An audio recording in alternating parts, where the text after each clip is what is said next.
Welcome to Mental Health Monday. My name is Mick Coyle. Coming up on the programme this week,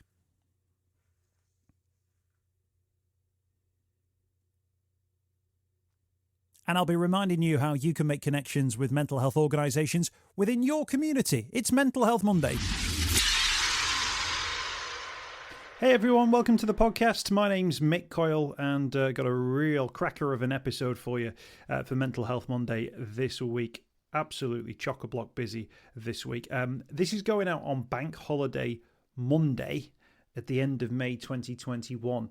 If you're listening on the bank holiday, absolutely full credit. Drop me an email, drop me a tweet, let me know you're listening on the day it gets released. I'll be doing a lot of the publicity around it when people sort of get their normal schedules back on track on the Tuesday. But thank you to everybody as ever for supporting the programme, and you've got a really interesting conversation, two interesting conversations on the way. Now, in the past, I would have described this as a celebrity special. But actually, as you'll hear from the conversation, even though these are famous faces and famous voices, they're talking about normal things, the sort of issues that you might discuss on a day-to-day basis with anyone about their mental health. So I'm going to instead call it a normal people special. First up, you're going to be hearing from Jake Quickenden. Now, you'll know Jake from a million and one different TV shows. I'm a Celeb, X Factor a couple of times, Dancing on Ice, Hollyoaks, and talking about his battles with anxiety and how he got a sense of understanding around what anxiety was. So Jake's conversation is on the way. It's dead open. It's dead honest. I think it's really going to sort of relate to many different people. And then secondly, the full conversation, and you may have seen a preview of this on social media, of my conversation with Harry Judd from McFly. Now, Harry's been kind enough to appear on this program a couple of times. And he was speaking at the start of Mental Health Awareness Week. There's a new book which is out supporting the Mental Health Foundation called Take a Breath. And it's encouraging people to get out and about. The theme for Mental Health Awareness Week this year was about green spaces and nature. And we talk about those conversations, but also his experience, really difficult experience when it comes to things like anxiety as well. So Harry's conversation is on the way. Jake Quickenden before that. And I'll start by also reminding you that the Mental Health Monday Facebook group is up and running. New members are joining all the time. It's really great to see you on board. What I'll do with that is if people are posting about mental health, I can share it with the group. Events that are coming up, particularly voluntary events and events that are free, absolutely perfect. But also people this week announcing that they've got opportunities for employment within mental health organisations. If we can keep those conversations going, absolutely, let's be part of it. The Mental Health Monday Facebook group. Just look for the artwork which matches the artwork for this podcast. First up, let's talk to Jake Quickenden then on the podcast. And let's talk about the fact that many people will think, oh, Jake Quickenden, he's always on the TV, he's done all these great shows. What could possibly he be experiencing that could be having a negative impact on his mental health? Yeah, I get that a lot. And I think it is because I'm so loud and annoying. People automatically think that, oh, he can't have any troubles or he can't have gone through anything that affects his mental health. But that's the thing with mental health. It affects everyone in different ways. And just because I am quite loud and stuff, I still suffer with anxiety. I still worry. I still have panic attacks every now and again. So, yeah, it is surprising who thinks that, like, you can't be affected just because you're loud or just because you're outgoing. Or just because you are on stage. I had somebody once say, well, you can't suffer with anxiety, you sing on stage. And I'm like, yeah, that's what gives me the anxiety. So yeah, it does affect everybody. And that's why I kind of wanted to jump in with Thoughtful on this campaign about connecting people, because as much as a nasty comment or somebody saying, well, you can't suffer with anxiety can actually affect you. It's the opposite when somebody kind of says something nice or sends you a nice card and stuff like that. So that's why I thought it was really important, especially on Mental Health Week, that I jumped in and did this with Thoughtful. What is it, do you think, in our brains that means that, like, you get 1,000 compliments and 1,000 people who tell you you're great, and then one thing will cut through? Well, we seem to have that built into our brains, don't we? That we let that one negative fester in a way which it shouldn't, but it does. It really does, and I think that just comes from being people pleasers. Like, we all want to be people pleasers. We all want to be liked. Like, I don't think anyone out there that can say that they want to be disliked. I've kind of got to a point now where if you don't like me, fair enough, I can't do anything about it.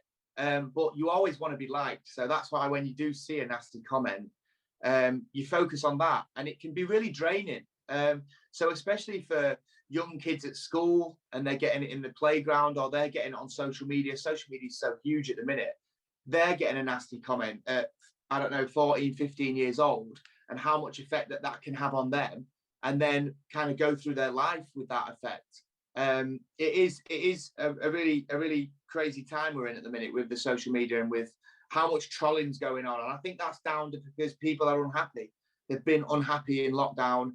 They need to find a way of kind of amplifying their hate that they're feeling to other people. And unfortunately, that's happening far too often. And that's why, again, it's important to kind of talk and connect with people. And if you are struggling, then talk about it rather than going online and saying hateful things to other people.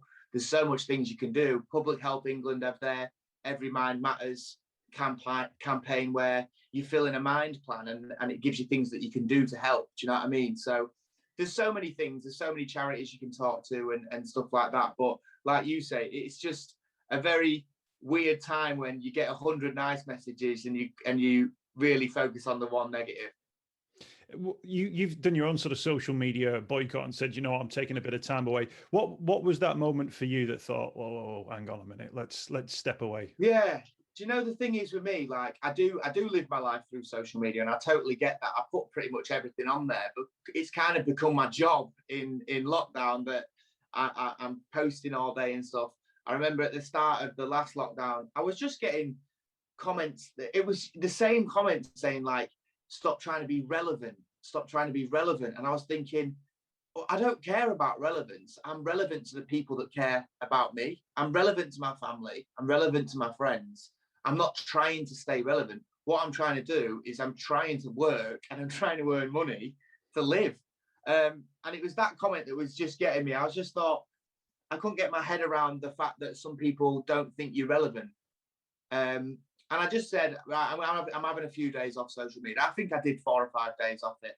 And then I came back on, and it was nice to have that cleanse, to kind of not worry about posting, because that can give people anxiety. I know it can. I've got a lot of friends that post a lot on their Instagram, and they get quite anxious about the fact that, oh my God, I might not have a new photo to post, so I might not have anything to talk about. So it's nice sometimes to take that break. But yeah, I do enjoy the good side of social media is you do get a lot of lovely people on there as well. It's hard though, isn't it, growing up in a society whereby you're almost not allowed to have any downtime. You're not allowed to have any sort of peaks and troughs. You've got to be at a peak the whole time. And then there's almost like an assumption that you're going to be at that peak as well. And if for 1 minute you're not, or you drop your game for a little bit, that suddenly you're irrelevant, and you just think that's not what life is like. And that's problematic from a worldview point of view, and it causes serious problems, many other people as well. But also, if there's a generation of people growing up with that attitude, that you're either relevant or you're not relevant, so you're either in the in crowd or you're out, that's a problem for them as well, isn't it, in terms of how they'll view and understand the world in the future? 100%. Like I was saying, everybody's relevant to someone. Just because I'm not on TV every night don't mean that I'm not relevant to my mum. Do you know what I mean? And part of my industry is you do worry a lot about work, because you go from working a lot to not working to then you're back on the TV, then you're back doing something else, and it is a worrying kind of industry to be in.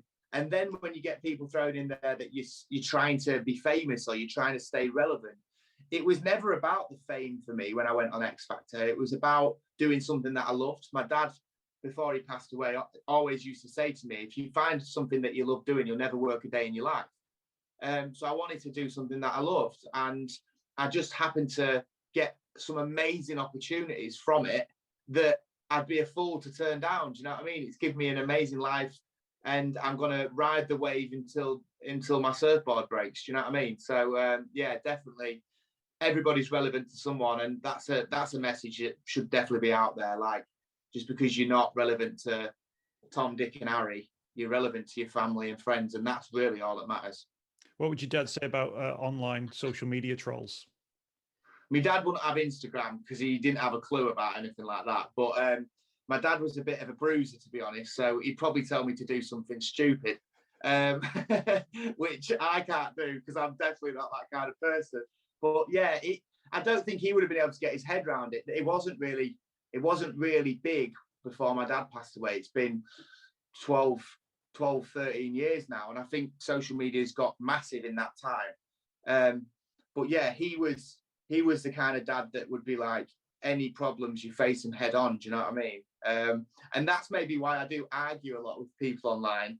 That's my dad in me going, they can't say that. Say something back to him. And I feel like sometimes you can't do that because that's what they want. You kind of poke in the fire when you do that. Yeah. As you've sort of spoken about your mental health experiences and talked about your anxiety, and we're talking about sort of making those connections, those positive connections with people. Has that been a game changer for you? Yeah, being able to be open about it. 100%. I feel like the more I talk about it, and I talk about it on my social media as well, and it goes out to however many people, and the messages I get like, oh, it's lovely seeing somebody with a big platform talk about being anxious because we'd never have known and stuff like that. So just connecting in that way. Also, I talk to my mum a lot more openly about it now. And I can say to her, I'm having a terrible day. I feel so anxious, I can barely breathe. And she just says, calm down. Tomorrow's a new day. You'll be fine. You know how to deal with it. Go for a nice long walk or go to the gym. And usually when I do that, I feel 10 times better afterwards. It's a funny one with my girlfriend because Sophie's never suffered with any kind of anxiety or anything like that. So even talking to her and explaining kind of how I look at things or how I deal with things, that helps because it's to somebody that's never really dealt with it. So she's actually really interested to hear about it. Do you know what I mean? So definitely connecting and talking and kind of being open about it, I think, is the biggest help of any kind of mental health. Yeah, and actually, it's great that you've got the sort of the language to be able to describe that, because I know there'll be plenty of people who will just think it's not about a feeling or a situation I'm in. This is how I am. This is the way I see the world, and that's when it becomes a problem. If people aren't educated in it, they don't understand that actually you can communicate. There are pathways you can take. There are conversations you can have that can completely change your outlook on life and put you on a much better path. 100%, 100%. Like you said, before I kind of knew what anxiety was, I just thought, why am I so out of breath? Why can't I used to describe it by my deep breath. Do you know when you take a big breath?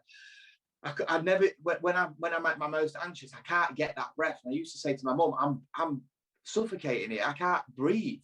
And then when I did my research on it and stuff, and I realized that was kind of my way of my anxiety, it became much more easy to talk about and kind of know that it will pass. It's not every day. I don't have to, even though I'm living with it and I'm living with anxiety every day, it doesn't define me. I can still go out and do exactly what I want to do, live my life exactly how I want to live my life, but just know some days might be a little bit tougher. If I know that those days are coming, when they do come, it's a lot more easy to deal with them. For people who are going through it right now who haven't been able to sort of communicate it in the way that you've been able to do it, Jake, what would you say to them about finding a way forward? I would just say, try and find somebody that you can talk to that will understand, and don't put too much pressure on yourself and don't worry about it too much. Know that there is options out there. Like, you don't have to live with this in silence. There is options out there. There's people to talk to.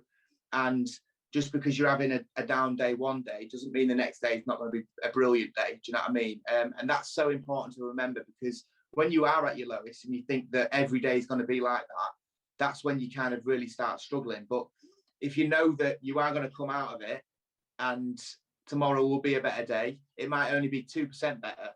It's better than the day before. Do you know what I mean? So yeah, really communicate, stay connected with those people that you love, and and it'll get easier.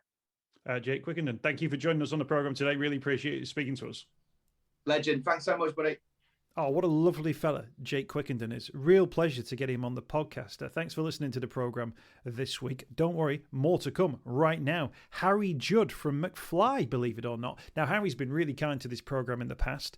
He was on at the start of lockdown in the year just gone. He also appeared on the 24-hour show that we did on Radio City Talk just a few years ago. A really positive advocate when it comes to mental health. And I was speaking to him at the start of Mental Health Awareness Week. It's Simply Health that have because it's Mental Health Awareness Week, they've teamed up with the Mental Health Foundation to create their Take a Breath campaign, which is all about encouraging people to get outside and embrace nature to improve their well-being and their mental health. Obviously something that's I've experienced firsthand, so I was happy to get on board and encourage that and spread that message. Along with the campaign, the Take a Breath campaign, they've got an ebook which I've contributed to, which has got several kind of personal anecdotes from myself and coping mechanisms and other things that people can look into to benefit their well-being.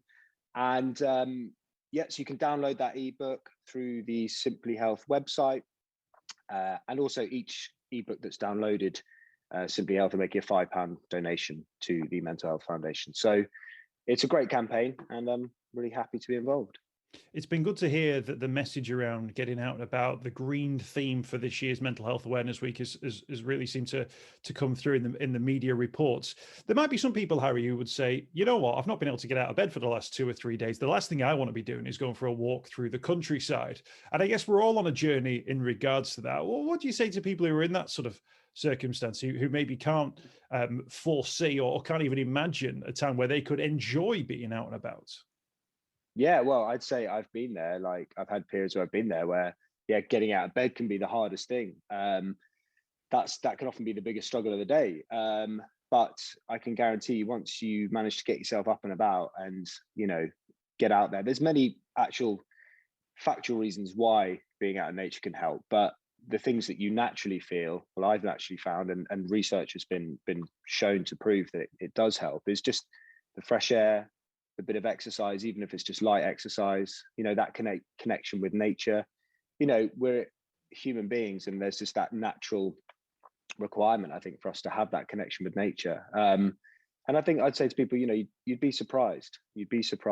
That getting out, going for a bit of a walk, connecting with nature, I think it's, particularly if you're struggling, it can, something that seems quite small can have a huge impact, positive impact. When you think back to the times that you experienced, the negative mental health and the difficult times, how do you see that now? How do you look back at that time? Because I imagine at the time it felt very real. It was very current, and it can be all consuming, can't it, as a feeling? Yeah, absolutely. That's how I describe it. Completely all consuming.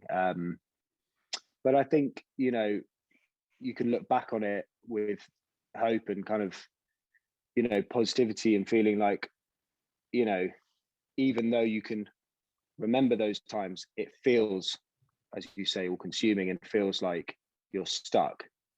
There is a way out. And once you're out, it's a build back up. And, you then can look back, and it's hard to then reconnect with those, awful feelings that you felt. So yeah, it's something I look back on with kind of caution. It's something that I always have at the back of my mind, and it motivates me to just keep living a certain lifestyle, looking after the things that are important to me. Because I don't want to have to feel like that. Often people say, if I knew then what I know now, I wouldn't have found myself in that situation. And yet we're all on this journey, aren't we, in regard to learning about our mental health. If we did know more about mental health, and if you knew more back then, you could have been away from that path, or even not even near that path, that could have taken you somewhere completely different, somewhere more positive and more quickly as well. It's so important that we get that right, isn't it? Yeah, very much so. And I think we're learning more as we go, and, things like what we're doing today and a plethora of other examples are providing people with the tools required to help with their well-being. There's a long way to go still, I think, but yeah, it's very important. But I think also life, you're going to make mistakes that are going to lead you down, difficult scenarios, and that's something that can't be avoided. But as long as you can learn from those things, it's just it's same. It's so cliched, but it is like you'd be hard pressed to find anyone that's had a perfect life, So I think it's hard to kind of avoid things sometimes, but I think as long as people are equipped to deal with the scenarios, then that's certainly a good thing. Do you have like a thing that you do, almost a response now when you start to see sort of shadows of maybe things you experienced in the past? Do you have sort of those sort of measures you immediately kick into place to say, right, I'm recognizing those signs, I'm changing the direction I'm going in? Yeah, definitely. A big one for me is just routine and sleep. Getting into a good routine. If work allows, trying to sort of go to bed at roughly the same time, get up around the same time. Really simple things like that, getting enough sleep, but not just enough sleep, but sleep at the right time, and just looking after my diet and fitness, getting outside. It's a big one for me, whether that is just getting out for a little bit in a day, but generally for me, I prefer to do some good exercise like running or whatever it may be. Yeah, definitely. I kind of switch straight back to that when I kind of feel myself, taking my foot off the gas. Sleep's the one for me. I think you feel invincible when you're younger. Your lifestyle leads you to think, well, you know what? Sleep is the thing that I can cut out. And I think it's parenthood is the thing that makes you realize, oh, hang on a minute, both for my children and for myself, like no sleep, no way. No.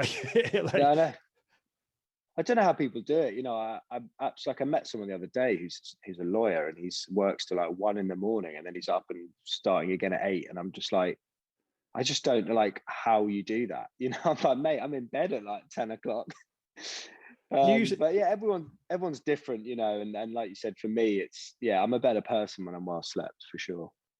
Is it a rock and roll thing to do now when you're on tour, when you get back out on tour and you're in the hotels and you've got the stopovers, you've got the long flights, and you're going to be saying to the lads, 10 o'clock, it's quarter to 10, it's bedtime. Is that something you'd be able to do? It's not achievable on tour because you're still on stage at 10 o'clock. But yeah, I mean, I'm pretty much as unrock and roll as it comes now. But yeah, I know I like to do the gig and then kind of just cool down, like wind down, get off that kind of adrenaline. And just, the routine changes on tour, obviously, but it just gets pushed back a bit. But yeah, I think the guys, you'd be surprised, they're pretty similar to me now. They don't like staying up late and being tired, and particularly for the singers, their voices, you've got to look after their voices and physically as well. You're not as kind of, I see these classic memes, like doing stuff, and you're like, when you're a teenager, you just do like crazy stuff. And then when you're in the 30s, you sleep wrong one night, in the wrong position. You wake up, you're like, oh. Like the last show we did because of the pandemic was the O2 in November 2019, and I remember I was in pain for 3 or 4 days afterwards. So yeah, I find we all find doing a bit of exercise and just looking after ourselves, because then you enjoy the tour so much more. You enjoy the experience because you're not in pain and not tired. The rock and roll days, well, they're still here. They've just changed, and they've changed. Yeah, I'm afraid the McFly, we're not flying that flag, that rock and roll flag. We used to, but we've handed in the white. We've posted the white flag now. We give up. You're now McFlu. We are done. We're done. Mc done. Thank you so much for your time, Harry. That wasn't the end of McFly, by the way. That wasn't you sensationally announcing that McFly will never perform again, was it? I was going to say, I didn't mean to walk into Showbiz exclusive, but you almost gave me one there. No, all good in McFly world. We're just, we're all together, and we've just started actually in the studio together, and, fingers crossed, hopeful that the, things keep improving with the pandemic and we can play some shows very soon. I was going to say, does that involve new material, new album? Well, yeah, we're kind of now, because of the pandemic, this, there's not much we've been able to do. So we're kind of just, because we're all 4 of us have, well, 3 of us have families and got other things going on, but we found ourselves kind of coming to we've got a studio now, and just started working on stuff, and just loosely kind of working on some new material. Good stuff. Good to hear. Good to see you keeping busy. Good to see you getting out and about as well. Just mention the Simply Health website as well, where people can check out the new ebook as well. Yeah, I believe it's simplyhealth.co.uk, and where you can download the ebook, which hopefully will benefit those downloading it. And also, as I said, there's a £5 donation for each ebook downloaded. So donation to the Mental Health Foundation. So yeah, it's a great cause, and I hope whoever downloads it enjoys it. Thank you so much, Harry. Really appreciate it, pal. Good to see you. Thanks, Mick. Speak soon. Mate. I hope you've enjoyed this week's podcast. Thanks for checking out Mental Health Monday. My name is Mick Coyle. You can find me on Twitter at Mr. Mick Coyle. You can also find me, Mick Coyle, on Facebook as well. Don't forget, if you want to speak to somebody about your mental health, you can do so. The Samaritans, free to call on 116 123. You can find mental health services where you are. Just look for the Hub of Hope. Type in your postcode. It'll find those mental health services close to you. And for support in a crisis, you can text SHOUT to 85258. That's if you're experiencing a personal crisis, you're unable to cope and need support. Shout to 85258. That's a text line. Do get involved in those services. In an absolute emergency, always remember the number to call is 999. Thanks for downloading the podcast this week. We'll be back next week with more Mental Health Monday.